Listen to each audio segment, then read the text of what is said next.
สบายดีเด้อสบายดีพ่อแม่พี่น้องวัดสุขสุขคนเนาะ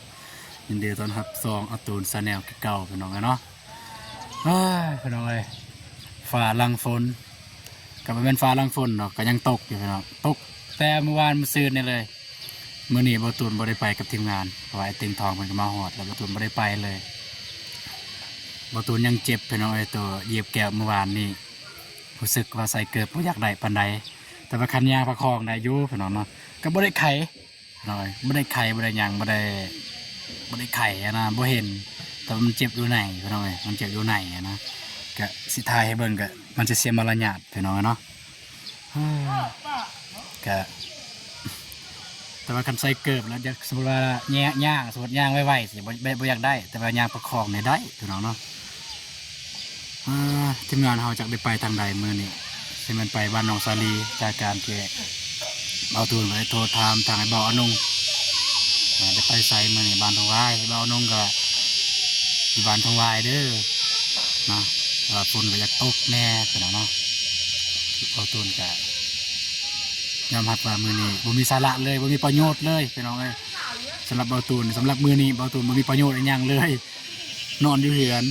มื้อนี้บ่มีประโยชน์หยังเลยพี่น้องเนาะก็เนื่องจากว่ายังเจ็บอยู่พี่น้องเนาะโอเคเพราะว่าการมาถ่ายบรรยากาศตอนแรงพี่น้องเนาะก็เพื่อพี่ทอดกระเทียมพ่อแม่FC ทุกคนเนาะท่านไม่ได้ลงคลิปวันนี้ก็ยานว่าพ่อแม่ FC บนสิถามพี่น้องโอเคแต่ว่าสิพาไปเบิ่งบรรยากาศยามแรงอ้อมหอบเรือนแล้วก็แถวหน้าเรือนล่างเรือนเป็นจังไดเรือนบ่ตูนนี่พูดพี่น้องเอ้ยนี่เรือนบ่ตูนโอ้ยบ่อยากขับไปตายอยู่ในนะพี่น้องเอ้ยมันเปื้อนแห้งพี่น้องเพราะว่าฝนตกช่วงนี้อนามัยบ่ทันพี่น้องเอ้ยฝนตกอนามัยบ่ทันมันเปื้อนจากทรงเสื้อมากอกมาแก๊กอันนี้อันนั้นพี่น้องเอ้ยนะกะบ่มีหยังหลายพี่น้องอันนี้มาเรียนของเบาตูนอยู่นำกันนี่คันเว้าแล้วพี่น้องตกใจพี่น้องเอ้ยกันได้เว้าแล้วมันตกใจรถว่าอยู่นำกันจักคนก่อนสิว่าจำนวนคนก็สิว่าขนาดของเรือนก่อนพี่น้องเนาะขนาดของเรือนความยาวประมาณ12 เมตรพี่น้องเนาะประมาณ12 เมตรความยาวความกว้างประมาณ8 เมตรพี่น้องประมาณ8 เมตรนั่นแหละความกว้าง นะอยู่นำกันอยู่ในเรือนมี3 ครอบครัวคือมีอ้าย2 คนแล้วก็เป็นน้องชายนี่มันครอบครัวเดียวนำเบาตูนพี่น้องนะ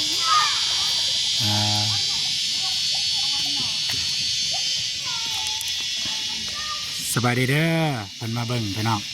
อันนี้มันอาของเบาตูนพี่น้องเอ้ยที่ลงเรือยังลงเรือจากไอ้น้องของพ่อของเบาตูนที่ยังลงเรือเลยกายนั้นมันเสียเบิดพี่น้องเอ้ยสำหรับผู้ชายนี่มันเรืออย่างพวกนี้ยังเรือที่ทางลูกหลานเฮาก็นับถือเป็นพ่อนะนับถือว่าเป็นพ่อนะพ่อน้อยว่าซั่นซะแต่ว่าเฮาบ่มีหยังสิเลี้ยงดูหยังนั่นแหละอยู่ไปจังซั่นแหละต่างคนต่างอยู่ต่างมีชีวิตแต่ก็เบิ่งอยู่พี่น้องเนาะสิไปไสเนี่ยไปเล่นสิไปเล่นคิวเป็นหยังคิวแตกเป็นหยังคือแตกเขาลมขี่รถบ่แม่นขี่หย่อนเอาดีๆขี่รถหรือว่าย่างหรือว่าเมาจังลมมื่นเส้นทางโอ้เส้นทางมื่นมาแต่สวนมาที่ชนไทยเทหน้าโคตรแท้พี่น้องกันเนาะแล้วบ่เสียให้เสียหญ้าสวนหญ้าให้ทันแล้วบ่ทันแล้วเนาะหญ้ากระเพาะเนาะก็คือลืมถามอายุได้จักปีแหละ50คันสันพอของเบาตูนนี่ได้ละ70คันยังอยู่นี่80แล้วเนาะพอของเบาตูนนี่ได้80แล้วเพราะว่าพอของเบาตูนเป็นไอ้กุ๊กของทางพอเฮานี้ก็ยังลงเรือแต่คนเดียวนี่แหละพี่น้องเอ้ยที่ตระกูลเฮาแบบว่าคนแบบอายุหลายท่านซะพี่น้องรุ่นพ่อท่านซะรุ่นพ่อของเบาตูนนี่มันลงเรือแต่คนนี้สำหรับผู้ชายสำหรับเบื้องผู้หญิงนี่มันยังมีอยู่สำหรับผู้ชายไปไว พี่น้อง ไปไวรีผู้หญิงเนาะผู้ชายนี่ไปไวพี่น้องเลยเนาะ เฮ้ยการมาถ่ายภาพบรรยากาศตอนแรกพี่น้องครับ ปกติเนี่ยคือเส้นทางนี้เนี่ยเห็นชาวบ้านเนี่ยมาแต่ให้แต่สวนพี่น้องว่าสวนเนี่ยฝนตกบ่อยากเห็นปานใดพี่น้องตั้งบ่เห็นเลยคือสิมันบ่มีไปสวนถ้ามีก็คนหนึ่งสองคนพี่น้องเอ้ยโอเคแต่ว่าประตูกับสิพาเลาะไปเบิ่งทางเทิงก่อนสิไปมันมีอยู่ผู้หนึงอีกพี่น้องเอ้ยเป็นมีอยู่เรือ2 คนรุ่นพ่อของเบาตูนเนี่ย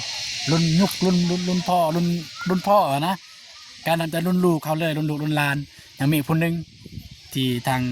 ตระกูลเฮาก็นับถือเป็นแบบเป็นผู้ใหญ่เป็นผู้ใหญ่ทางตระกูลเฮานั่นแหละพี่น้องเอ้ยเนาะนี่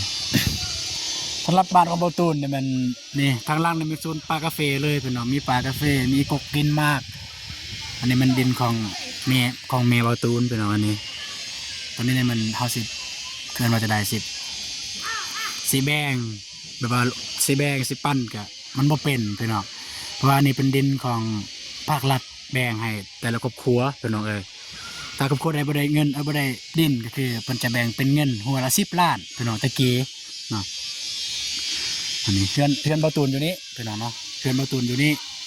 แล้วก็ดินแม่นอยู่นี่ก็อยู่หน้าเส้นทางพี่น้องหน้าเส้นทางนั่นแหละแต่ว่าคันสมมุติว่าเฮาสิแบ่งดินสิแบ่งเจ้าผู้นี้อันนี้ผู้นั้นเด้อลูกที่2ซ้ำนี้ลูกที่3ซ้ำนั้นมันบ่เป็นพี่น้องเพราะว่าดินก็ดินรวมนะแต่ว่าถ้าผู้ใดแบบจำเป็นสมมุติอยากลงเหือนแต่บ่มีบอลอยู่ทางไอ้น้องเฮานี่แหละแกมาอยู่ดินนี้พี่น้องประมาณนี้แหละเฮาสิแบ่งสิหยังแต่บางเทื่อว่าสมมุติเนาะสมมุติพ่อแม่แบ่งให้ประตูทางหน้านี่แล้วอีกคนหนึ่งอยู่ทางหลังมันก็อยู่ทางหลังอีกเสียใจพี่น้องมันเป็นจังสันเนาะก็เลยเฮาตกลงปรงใจว่าบ่แบ่งไม่แต่ว่าตอนปลูกเนี่ยพอจะปลูกอย่างก็ปลูกแต่ว่าก็มีแดนกันว่าคอยปลูกกันนี่คอยปลูกกันนี่เบื้องนี้จะปลูกกันนั้นเบื้องนั้นแนวนั้นสมมติคอยปลูกกับกาแฟกะยาทางในเฮือนนี่แต่ว่าไอ้น้องคอยอยากเฮ็ดเฮือนบ่มีมองอยู่มาปลูกเลยบนไม่เฮ็ดเฮือนบนคอยปลูกกาแฟก็ได้บ่เป็นหยังเป็นน้องเนาะบ่เป็นดินส่วนรวมแล้วเมื่อกี้นี่ว่าสิบอกกันอยู่ในเฮือนนี่ไม่จักคนอยู่ในเฮือนเนาะก็คืออยู่ในเฮือนนี่มี3 ครอบครัวพี่น้องเฮือนของประตูนี่แหละเฮือนนางสีแดงนี่แหละมี3 ครอบครัวคือติ๊กกี้นี่มันครอบครัวเดียวเนาะติ๊กกี้ครอบครัวเดียวพ่อของประตูยังอยู่เป็นครอบครัวเดียวและกับพวกอายังไม่ได้เอาเมียเพราะว่าคือที่โหเลยพี่น้องศาสนาของประตูเนี่ยส่วนพ่อของประตูส่วนลาย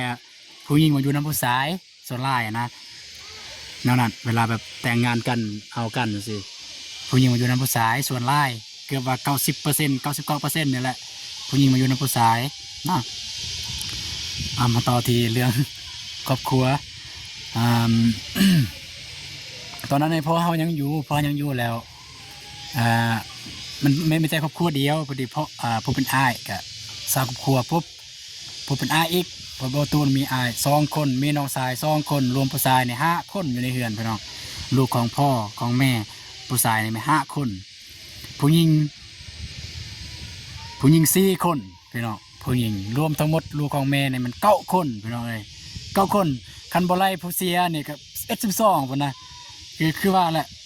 คนสมัยโบราณเนาะบ่มีการวางแผนพี่น้องทางพ่อทางแม่บ่มีการวางแผนขนาดว่าพ่อของเบาตูนเนี่ยเป็นพ่อบ้านเด้พี่น้องแต่พ่อบ้านสมัยตะกี้หลังจากเป็นพ่อบ้านก็เป็นแนวโฮมเป็นประธานแนวโฮมเขาพ่อของเบาตูนก็เป็นแม่นว่าคนบ่ฮู้หนังสือคนฮู้หนังสืออยู่แต่บ่มีการวางแผนพี่น้องเลยเนาะก็รวมทั้งหมด9 คนพอดีผู้หญิงนี่สาวครอบครัวเบิดเลยผู้หญิงเนี่ยมันเอื้อย2 คนน้องสาว2 คนของเบาตูนเป็นผู้หญิงเอาครัวเบิดเลยแล้วก็ไปอยู่น้ำผัวแต่ผู้ชายเขายังอยู่เนาะแล้วก็บัดแล้วอ้าย2 คนเอาผัวเอาเมียปุ๊บแล้วก็พอดีพอเขาเสียเนาะบัดนี้พอเสียหลังจากที่พอเขาเสียปุ๊บเขาก็มาสังเกตเบิ่งว่าอยู่ในเฮือนเขาก็เกินว่าสมาชิกมันอยากเพิ่มแน่เนาะเพราะว่ามีลูกของอ้าย2 คนฮั่นก็เลยได้แตกเป็น2บัดนี้เนาะเป็น2 ครอบครัว หลังจากแตก2ครอบครัวแล้วเนาะหลังจากแตก2ครอบครัวแล้วก็ พอดีเบาตูนกับไปเฮียนอยู่นครหลวงพี่น้องไปเฮียนในปุ่นมาตะปุ่นปุ๊บเกือบเบาตูนแล้วสิเอาเมียพี่น้องเอ้ยเพราะว่าแม่ก็อยากเอาเบาตูนเอาเมียตอนนั้น เพราะว่าเบาตูนเป็นอ้ายพี่น้องเอ้ยเป็นอ้ายแม่ก็ต้องได้เอาเมียนะแต่ว่าเอาสิอยู่นั่นนี่ก็มันใหญ่แล้วพี่น้องอายุมันสิน้อยๆอายุเนาะแต่เดี๋ยวเบาตูนก็มาคิดใส่ว่าโอ้จำเบาตูนเอานี่ต้นน้องสายพี่น้องเอ้ยน้องสายเป็นคนบ่มักไปแน่สำหรับเบาตูนคิดว่าบางตูนสิไปอยู่ใส่ก็ได้อะนะไปอยู่นะไปสู้ไปอยู่นำคนอื่นก็ได้คิดว่านะเมียเนี่ย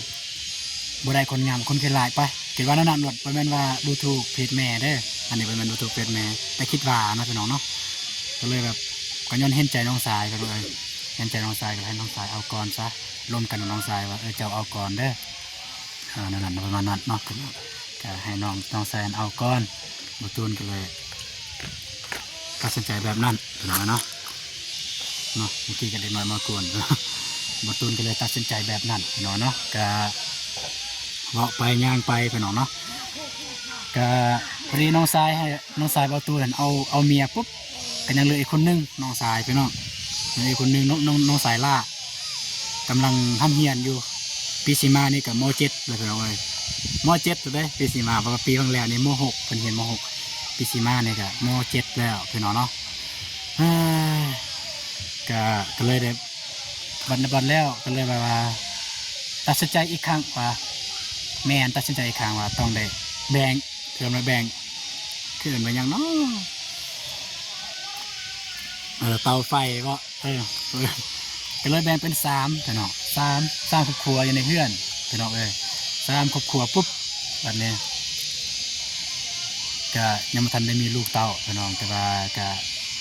อยู่ในเฮือนก็อยากมีรายได้พี่น้องคือบางตัวบอกในเบื้องต้นหันเพราะว่ามีลูกอ้ายลูกเอื้อยแน่นะก็ตัวนี้เรื่องการลงเฮือนเนาะพี่น้องเนาะประเด็นเรื่องการลงเฮือนก็มันขึ้นกับเงื่อนไขของเฮาพี่น้องแต่ยังว่าเบาตูนนี้มีเงื่อนไขเพียงพอที่จะสร้างบ้านสร้างเฮือน